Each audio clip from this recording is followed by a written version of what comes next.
પહાડ પણ પથ્થર વગરનો, શ્રદ્ધા અને આસ્થાનો પહાડ. આપ જોઈ રહ્યા છો તે પહાડ છે પણ શ્રીફળનો. જી હા, શ્રીફળનો પહાડ. બનાસકાંઠાના થરાદ તાલુકાના ગેડા ગામે હનુમાનજીના મંદિરે છેલ્લા 700 વર્ષથી શ્રદ્ધાળુઓની આસ્થાથી બન્યો છે આ આસ્થાનો પહાડ.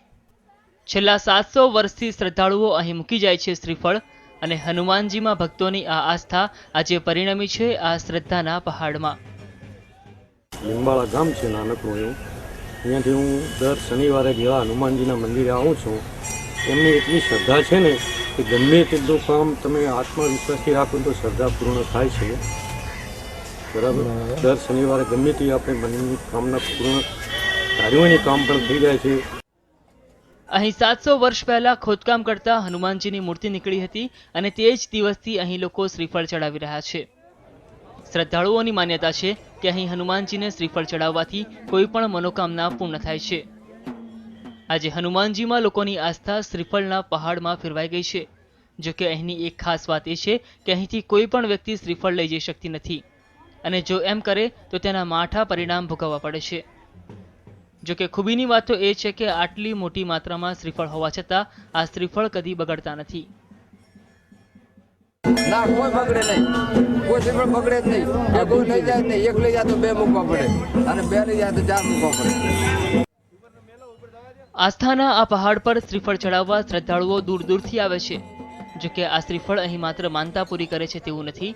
ગેડા ગામના લોકોની આજીવિકા પણ આ શ્રીફળ પર જ નભે છે. અહીં ગુજરાતમાં સૌથી વધુ શ્રીફળ એટલે કે રોજના 90 થી 100 જેટલા કોથળા શ્રીફળ વેચાય છે. કેટલાક શ્રદ્ધાળુઓ તો પગપાળા સંકરીને પણ અહીં આવતા હોય છે અને એક શ્રીફળને બદલે શ્રીફળનું તોરણ હનુમાનજીને અર્પણ કરતા હોય છે. દર શનિવારે લગભગ 100 થી 150 બોરી દર ડીસા અમે શ્રીફળ લાવીએ છીએ. દર મહિના લગભગ 400, 500, 600 બોરી શ્રીફળ અમારા દર મહિને વેપાર થાય છે. કેટલાક શ્રદ્ધાળુઓ તો છેક ભારત પાકિસ્તાન સરહદેથી અહીં દર્શન કરવા આવતા હોય છે.